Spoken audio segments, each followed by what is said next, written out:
আজকে দিনের দাওয়াত নিয়ে পৌঁছিয়ে গেছে, এটা তার প্রমাণ। এটা মিডিয়ায় যাচ্ছে, সারা দেশে এখন চলছে। মানুষ যে কয়জনই হোক একটু আওয়াজ দেবে, অন্তত বাচ্চারা যেন বোঝে যে না, এখানে মাল আছে।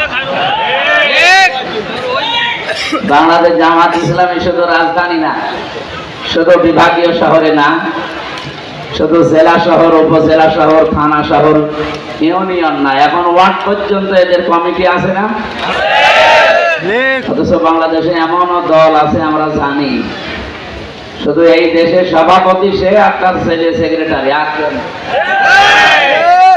অথচ তারা এই রাম আর বামগুলো আজকে লাফাচ্ছেন জামাত ইসলামের সেই অতীতের মিথ্যা কল্প কাহিনী মানুষকে শুনিয়ে। আপনারা জানেন ভাষাবিদ এবং ইতিহাসবিদ অনেক বদরউদ্দিন অমর, অনেক নাম করা মানুষ,